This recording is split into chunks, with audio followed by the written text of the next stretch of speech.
It's a miracle that I was born at all. I am the child of two Holocaust survivors from Germany. Children of Holocaust survivors are different. We don't separate, we don't disagree, we don't disappoint. We have a job to do. Our job is to be the replacement loved ones for the departed relatives who died before us.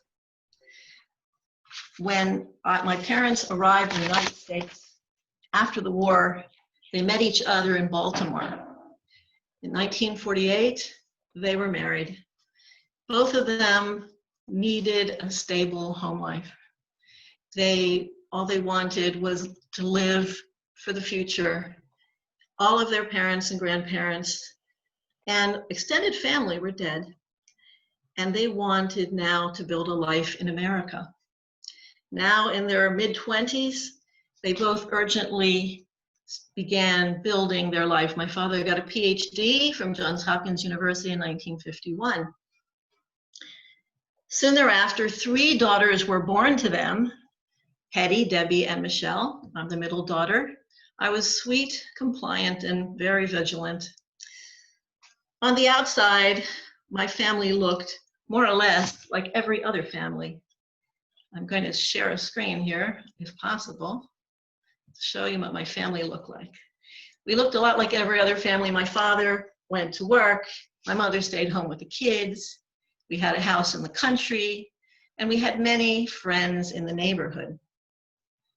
I'm trying to unshare now. Okay, sorry to say I don't know how to unshare this. I don't see the thing at the bottom. Okay. All right. We had a close-knit family, but we were so different. My mother was caring and diligent, but she was anxious and distracted. She had a, oh, now I see. She had a number tattooed to her inner arm. She told us that it came from a concentration camp where bad things happened to many Jewish people. We found out decades later that she had been having flashbacks of her time of her imprisonment in the concentration camp. Flashbacks. My mother had PTSD. She kept it completely separate from us because she wanted us to have a normal life. In the meantime, my father was engaged in the hustle of corporate warfare. He was learning that not only was it cutthroat, but anti-Semitic. Anti-Semitic. My parents had come from Nazi Germany. He knew about anti-Semitism. But in America, how is that possible? Someone had to earn a living for us. He was the only one who could do it, and so he ended up moving us repeatedly in order to forge his professional road forward.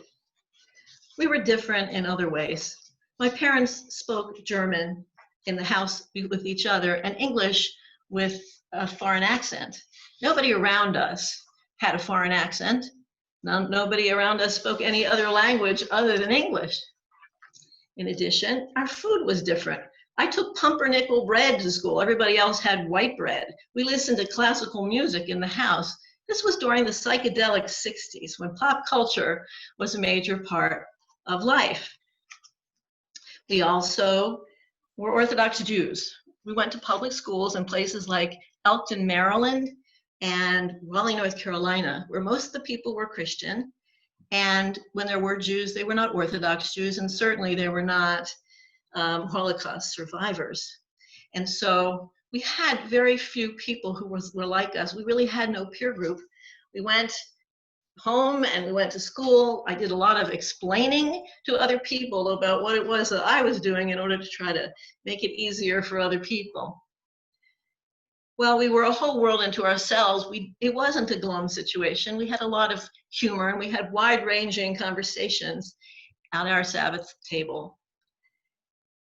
All this differentness had an effect on me. There was a sense of tenuousness about our lives. We did, for example, feel like we were in a boat away coming off of post-war Europe. If anyone put a hole in that boat by getting rebellious, it felt like all of us could be hurt, would go down. And so therefore, we kind of kept it even going. After a while, at around age 18, and it was time for me to leave the house, that is when I decided that it was time for me to learn about me. And I tried to find people who were more like myself for the first time. That is, in my early adulthood, why I became very interested in building community and learning how to feel like part of the world in which I lived. In fact, my children, we always wanted to have them live. Well, as it turns out, of course, the years went by and I became much more mature. And I have, of course, learned that different does not mean that there was anything negative about my parents. My parents were authentic and wise. I carry lifelong lessons from them. I learned resilience. I learned to endure against adversity and how to face an uncertain future with optimism and determination. Most of all, they taught me about how to be grateful for the daily gift of life itself.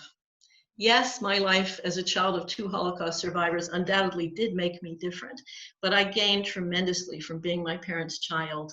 And now I deeply thank my parents for the opportunity for making my life so different. Thank you.